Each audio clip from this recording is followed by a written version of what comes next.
जय गुरुदेव, जय दक्षिण कालिका, जय बटुक भैरवनाथ. नमस्कार मित्रांनो, अध्यात्मशास्त्र या आपल्या युट्यूब चॅनलवर मी कालिका नंदनाथ आपल्या सर्वांचे सहर्ष स्वागत करत आहे. आज आपण विषय घेणार आहोत की ज्याच्यामध्ये पुण्यामध्ये मोठ्या प्रमाणामध्ये चर्चा चालू आहे, गदारोळ चालू आहे. ते कारण ते म्हणजे गणेश उत्सवामध्ये डीजे चालवायचा की न चालवायचा. वस्तुत हा प्रश्न मला आणि अनेक दिवस हा प्रश्न मनामध्ये पडायचा की अनेक महापुरुषांच्या जयंत्या असतात, मोठे मोठे गणपती उत्सव असतात, दुर्गेची मिरवणूक असते आणि ह्याच्यामध्ये उत्सवांमध्ये जो मोठ्या प्रमाणामध्ये डीजे किंवा जे काही हे केलं जातं, तर त्या अनुषंगानं मला काही माझे वैयक्तिक मत मांडायचे होते. परंतु आज त्या अनुषंगाने विषय चाललेलाच आहे, त्या अवघाने मी आपण आपलं मत मांडूया. सर्वप्रथम गणपती उत्सव असेल किंवा दुर्गा उत्सव असेल, नवरात्री उत्सव असेल, गणपती उत्सव असेल किंवा एखाद्या महापुरुषांचे आपले हे जे महापुरुष होऊन गेले त्यांच्या सुद्धा आपण जयंत्या मोठ्या आनंदाने उत्सवाने साजऱ्या करत असतो. तर आपण नेमकं करायचंय काय आणि आपण करतोय काय याचं कोणी आत्मचिंतन केलंय का? सर्वप्रथम आपण ज्या वेळेला गणपती बाप्पांचा आपण उत्सव ज्या वेळेला साजरा करत असतो त्यावेळेला उत्सव तो जोरदार झालाच पाहिजे, त्याच्याबद्दल दुमतच नाही. धूमधडाक्यात उत्सव झाला पाहिजे. परंतु आपल्याला उत्सवाचा जो मूळ उद्देश आहे याचं विस्मरण तर होत नाही ना. त्याचं कुठेतरी आपण मनामध्ये सर्वांनी आत्मचिंतन करण्याची आवश्यकता या ठिकाणी मला वाटते. गणपती उत्सव जो असतो त्याचा मूळ उद्देश हा असावा की ज्या उद्देशासाठी तो उत्सव तयार केलेला आहे शास्त्रकारांनी आणि समाजसुधारकांनी. लोकमान्य टिळकांनी हा जो गणपती आपण घरामध्ये बसवतो, प्रत्येकाच्या घरामध्ये गणपती बसवला जायचा, परंतु लोकमान्य टिळकांनी हा सामुदायिक गणपती उत्सव साजरा केला की या गणपतीच्या माध्यमातून तुम्ही सगळेजण एकत्र या आणि तुमच्यामध्ये संघटन वाढू द्या, संघटित व्हा, एकोपा वाढू द्या. परंतु हा उद्देश बाजूला सरून कुठेतरी गटबाजीकडे तर आपण जात नाही ना, की आमचं मंडळ आणि तुमचं मंडळ. ही जिथं समाजाचं संघटन अपेक्षित आहे त्या ठिकाणी गटागटांचं गटगट म्हणून विखुरले तर जात नाहीत ना. समाज एक संघ समाज व्हायला पाहिजे. हा उद्देशाला कुठेतरी फाटा तर दिला जात नाही ना, ह्याचा सुद्धा आपण विचार करणं आवश्यक आहे मित्रांनो. कारण की गणपती उत्सवामध्ये ऍक्च्युली व्हायला काय पाहिजे, गणपती उत्सवामध्ये ऍक्च्युली म्हणजे तुमचं सामुदायिक सहस्त्र नाम गणपती बाप्पाचं, गणपती अथर्वशीर्षाचं सामुदायिक पठण व्हायला पाहिजे. तुम्ही गणपती ही विद्येची देवता असल्या कारणास्तव तुम्ही शैक्षणिक विद्यार्थ्यांना शिक्षणाच्या माध्यमातून तुम्ही एखादे उपक्रम आयोजित करावेत जेणेकरून समाजाला त्याचा फायदा व्हावा, लहान मुलांना त्याचा फायदा व्हावा. उपक्रम आयोजित करण्यात यावेत. गणपती उत्सवाच्या माध्यमातून रक्तदान शिबिर किंवा भजन कीर्तन, गणेश पुराण नावाचा अत्यंत असा छान पैकी ग्रंथ आहे, तर गणेश पुराणचं बाबा प्रवचन श्रवण, गणपती भक्तीचं महिमा अशा अनुषंगानं नाही का करू शकत? आपण करू शकतो. परंतु अशा अनेक गोष्टी आपण करू शकतो ज्या धार्मिक तर असतीलच आणि समाजाला उपयोगीला सुद्धा त्या येतील गणपती उत्सवाच्या माध्यमातून, आणि तेच अपेक्षित आहे. पण आपलं सध्या झालंय काय, गणपती उत्सवाच्या मूळ उद्देश बाजूला राहून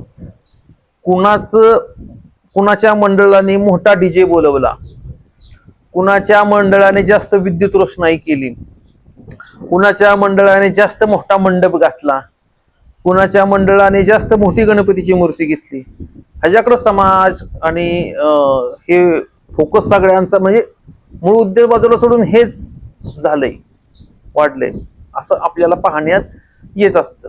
निश्चितपणे गणपती उत्सव साजरा झाला पाहिजे, धूमधडाक्यात झाला पाहिजे, परंतु डीजे असतील, मोठे मोठे साऊंड जोडलेले असतील, साऊंड लावले असतील, यांनी होतं काय? ह्यानी होतं जे समाज नाचणारा गायणारा आहे तिथं त्यांना त्यात आनंद जरी मिळत असला तरी पण माझं असं मत आहे की तुमचा आनंद, तुमचा जो जल्लोष त्यांनी कुणाला त्रास होता कामा नये.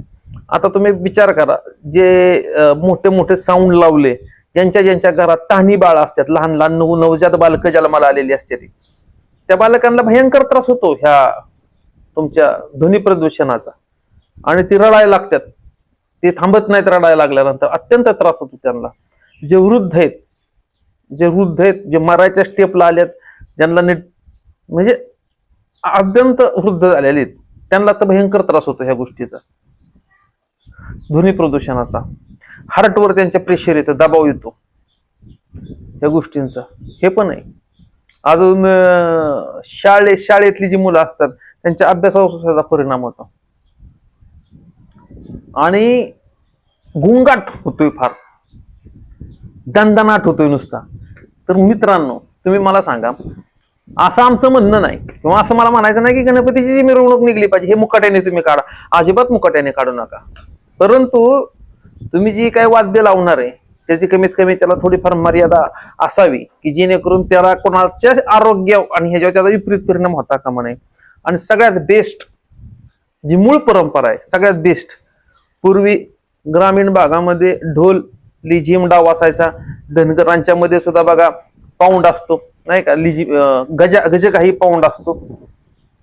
सामुदायिक एक काय मानतात त्याला, पारंपरिक नृत्य पूर्वीच्या काळापासून चालत आलेले, शिवाजी महाराजांच्या काळापासून जे चालत आलेले पारंपरिक नृत्य. पूर्वीच्या काळी गावामध्ये आणि शहरामध्ये सुद्धा, की एक ग्रामदेवतेच्या समोर संध्याकाळच्या वेळेला लोक शेतातनं वगैरे यायची आणि काय करायची, एक नृत्य त्यांचं व्हायचं.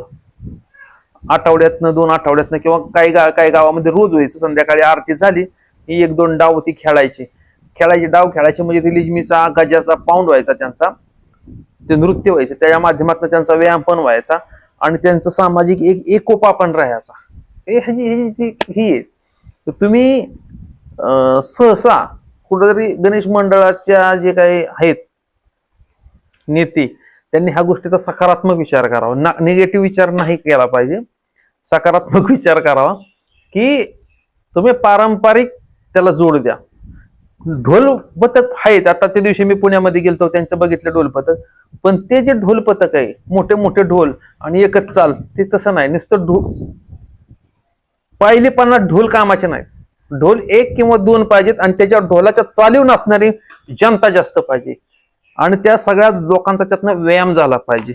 जर तुम्हाला मी सांगतोय, मी कुठल्या कन्सेप्ट बद्दल बोलतोय हे जर तुम्हाला बघायचं असेल तर तुम्ही युट्यूबवर ढोल लिजिम पाऊंड किंवा ढोल लिजिम पारंपरिक ढोल लिजिम डाव किंवा पारंपरिक ढोल छबिना असं टाका. त्याच्यामध्ये तुम्हाला ते कसे नृत्य असतात, काय असतात ते पाहायला मिळतील, आणि त्या पद्धतीनं तुम्ही चालू करा. चांगली गोष्ट आहे, आनंदाची गोष्ट आहे, आणि ती बघणाऱ्याला सुद्धा इतकं ती मंजूळ वाटतं ती नृत्य, नाही का.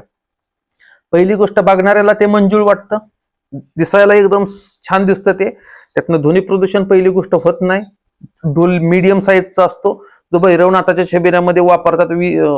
भैरवनाथाचा छबिना असेल, काळूबाईचा असेल, तुमच्या ग्रामदेवी देवतांच्या छबिन्यामध्ये जे मीडियम साईजचे ढोल असतात, लाकडी काड्याची ते ढोल असतात, ताशे असतात, सनई असती, डपडं असतं, आणि त्याचा एक पारंपरिक मर्दानी असा आवाज येत असतो. त्यातनं वीरभाव संचारत असतो माणसांच्या शरीरामध्ये, आणि त्यांचं जे नृत्य एकदम तल्लीन होऊन ते नृत्य करतात. नृत्य करण्याचा व्यायाम मनसोक्त व्यायाम होतो. अंगातनं घामाच्या धारा त्याच्या वाहतात. किती नाचतो ही त्याला ती नशा सुद्धा, त्याची नशाच होती थोडक्यात, तुम्ही त्याला म्हणा. ती जी वाद्य त्याची ती गुंगीत चढती, आणि त्या पद्धतीनं ते बेभान होऊन त्याच्यामध्ये नृत्य केलं जातं. बघणाऱ्याला सुद्धा अत्यंत आवडतं, आणि गणपती तर अत्यंत खुश होतो. तुम्ही त्या टायमिंगला जी काही तुम्ही करणार असताल गणपतीच्या पुढं अशा पद्धतीचं वाद्यकाम, तेव्हा गणपतीच्या चेहऱ्यावर तुम्ही भाव बघा, किती खुश, आणि गणपती असा गोड असा हसतो गालात, लक्षात घ्या. तर गणपती नाराज होता कामा नये, ही पण अत्यंत महत्वाची गोष्ट आहे. गणपतीच्या पुढे जर गोंगाटन दणदणाट जर केला आपण साऊंडचा, आणि कुठली गाणी लावून हिडीसपणे नृत्य जर केलं, तर ते गणपती सुद्धा कुठंतरी त्याचा एक चेहरा उतारतो, गणपतीचा सुद्धा नाराज होतो थोडक्यात गणपती. पण तुम्ही जर चांगल्या पद्धतीने गणपतीच्या पुढे भजन केली, अथर्व शीर्ष केलं, गणपतीचं सहस्त्रनाम केलं, अन्नदान केले, अहो बेभान होऊन तुम्ही जर मोदक वाटले गणपती उत्सवामध्ये, गणपती खुश होतो, गोड हसतो. तुम्ही गणपतीच्या उत्सवामध्ये लाडू, पेढे, नाही का, वाटा, बघा गणपती किती खुश होईल. गणपती एकदा खुश झाला, तुम्हाला संकटच येऊ शकत नाही. विघ्नाचा परिहार करणार ते डेफिनेट गणपती. तर हे त्याच्या पाठीमागचं एक गमक आहे, एक लक्षात घ्या. तर कुठंतरी गणपती उत्सव हा लोकांना असं वाटलं पाहिजे की गणपती उत्सव आलाय म्हणजे आनंद. इतके जर तुम्ही मोदक वाटले, तुम्ही जर हे असे ऐकायला नाटकं ठेवा ना तुम्ही. आपले जे हिंदू धर्माविषयी जे काय पूर्वी बघा नाटक असायचं. तुम्ही रामायणावरती, महाभारतावरती, गीतेवरती, ह्याच्यावरती तुम्ही एक नाटक ठेवा. बघणाऱ्याला सुद्धा ते मनोरंजन आणि आनंद वाटणार, उल्हास वाटणार. पण जर तुम्ही दणदणाटच करत बसला डीजेचा, तर कुठंतरी ती वृद्ध असतील, बालकं असतील आणि काही महिला असतील, महिला वर्ग असेल, ज्या गर्भवती महिला आहेत, ह्यांना कुठेतरी त्या टेन्शन येईल. तुमच्या त्या उत्सव जवळ आला की टेन्शन येईल. तर लक्षात घ्या मित्रांनो, बंधूंनो, भगिनींनो, की आपले जे हिंदू उत्सव आहेत हे कुठंतरी त्यांना लोकांबद्दल प्रेम आहे, नाही का. हे उत्सव यावावत. आता गावामध्ये, आमच्या गावामध्ये यात्रा असते, आम्ही वर्षभर त्या यात्रेची वाट बघत असतो. कारण की यात्रेच्या काळाखंडामध्ये 7 दिवस हरिपाठ, 7 दिवस कीर्तन, प्रवचन, नाही का, एक अत्यंत आनंदाचं ते वातावरण असतं. आणि ग्रामीण भागामध्ये गणपतीच्या पिरियडमध्ये सुद्धा असं एवढं मोठं काही प्रदूषण केलं जात नाही. तर आम्हीच त्या गणपती उत्सवाची अत्यंत आनंदाने वाट बघत असतो की कधी गणपती उत्सव येतोय. नवरात्रीमध्ये 9 दिवस देवीची गाणी, भजनं वगैरे, ती सगळ्या गोष्टी, सप्तशती, आम्ही सगळं आनंद भोगतोय आम्ही ह्या गोष्टींचा. नागपंचमी आली, मस्तपैकी पुरणपोळ्या ही असतात, नाही का. सगळं झोके बिके बांधतो आम्ही, पोरांना, पोरं खुश होतात, खेळतात. त्यांचा आनंद बघून आम्हाला सुद्धा ते आनंद वाटत असतो. आता श्रावण महिना, आमच्या इथं सोमेश्वराचं देवस्थान असल्या कारण तो मोठा उत्सव, अत्यंत आनंद वाट बघतो आम्ही ह्या उत्सव. आणि मस्तपैकी हे जे उत्सव आहेत हे आम्ही सेलिब्रेट करत असतो. तर माझी अशी इच्छा आहे की जसं आम्ही ग्रामीण भागामध्ये हे जे उत्सव असतील, गणपती उत्सव असतील, नवरात्री उत्सव असतील, उत्सव आम्ही सेलिब्रेट करतो, तसं शहरी भागातल्या लोकांना सुद्धा हा आस्वाद अनुभवता यावा आणि त्या पद्धतीनं तिथं सुद्धा व्हावं. असं हा, आता काही जणांचं असं म्हणणं आहे की बाबा आम्ही डीजे घेतलाय, आमचा बिझनेस झाला पाहिजे. आता डीजे तुम्ही घेतलाय, तुमचा बिझनेस झाला पाहिजे, ह्या गोष्टी बी मान्य आहेत. परंतु कुठेतरी त्याला काहीतरी मर्यादा, त्याच्या ध्वनी ह्याच्यावरती मर्यादा अशी पाहिजे, काहीतरी करा की जेणेकरून तुम्ही त्याचा त्रास ते राहीत माणसाला, आजारी वृद्ध ह्यांना नाही होता कामा. पण होतंय काय, या गोष्टी तुम्ही ध्यानात घ्या की आता समजा माझं एक मंडळ आहे, मी एका गणपतीच्या मंडळाचा एक अध्यक्ष, असं तुम्ही ग्राह्य धरा. मी नाही कुठल्या मंडळाचा अध्यक्ष, पण तसं तुम्ही माना, एक अध्यक्ष आहे मी. दुसरा एक माणूस आहे, तो एक अध्यक्ष असं माना. त्यांनी त्याचा डीजे लावला आणि त्याचा आवाज जास्त वाढला, तर मला कुठंतरी पित्त माझं खवाळतं. ह्या क्षणाला लक्षात घ्या, मी सुद्धा आवाज वाढवणार. माझ्या असं अपेक्षा असते की त्याच्या डीजेचा आवाज नाही आला पाहिजे, माझ्याच डीजेचा आवाज आला पाहिजे. मग माझा आवाज जास्त आल्याच्या नंतर त्याचं परत पित्त खवाळतं, तो आणखीन आवाज वाढवतो, मग मी आणखीन वाढवतो. ही कुठेतरी स्पर्धा तयार होते आणि ह्या स्पर्धेचे भक्ती भावनेची जी जागा आहे ही कुठेतरी स्पर्धेने मत्सराने घेतली जाते. तर ही कुठेतरी हिंदू धर्मासाठी योग्य असं मला वाटत नाही. सत्सव विचार तुम्ही करा, ह्याचा विचार तुम्ही करा की नेमकं काय मला काय सांगायचंय.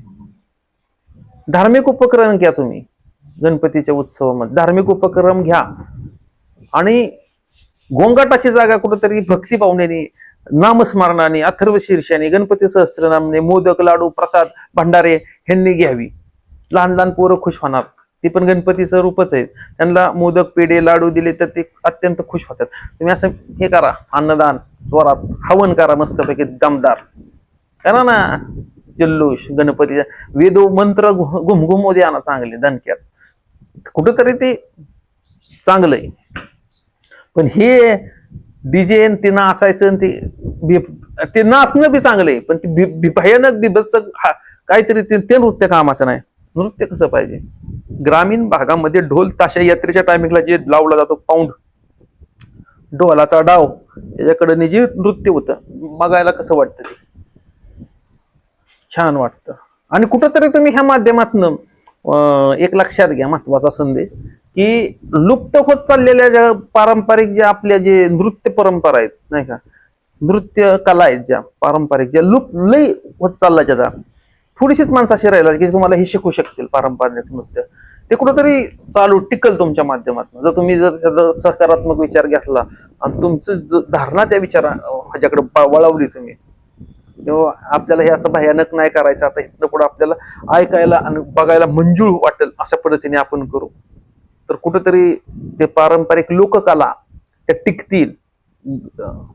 लुप्त होत चाललेल्या समाजातनं ते टिकून राहील आणि त्याच खऱ्या आहेत आणि त्याच गुढ आहेत आणि त्याच्यामध्येच तुमचा शरीराचा सुद्धा तंदुरुस्ती राहणार आहे, कान सुद्धा तुमचे मंजूळ ध्वनी तुमच्या कानावर पडणार आहे, तुमचे कान बहिरे होणार नाही, तुमच्या आरोग्याचा इफेक्ट होणार नाही, समाजाला त्रास नाही, बघायला तुम्हाला गुढ अत्यंत पद्धतीने त्या गोष्टी होत्या. तर वस्तुतः हे मी माझं मत सांगितलंय, व्हिडिओच्या एंडला सांगतो. माझी सक्ती नाही की तुम्ही असं कराच, पण फक्त माझा एक प्रयत्न नाही की बाबा जेवढं मला वाटते, तुम्हाला जर योग्य वाटलं तुम्ही त्याचा सकारात्मक विचार करा, तुम्हाला अयोग्य वाटलं तुमची इच्छा, तुम्ही तुमच्या मनाचा मालक आहे, काय करायचं ते करा तुम्ही. पण जर योग्य वाटलं तर त्याचा विचार करा. व्हिडिओ खाली कमेंट करून तुमचं मत आणि तुमचे विचार नक्की कळवा, हे व्हिडिओच्या माध्यमातून मी सांगू इच्छितो. जर तुम्हाला माहिती माझी आवडली तर माझ्या चॅनलला सबस्क्राईब करा, व्हिडिओ शेअर करा, लाईक करा आणि कमेंट करा. धन्यवाद.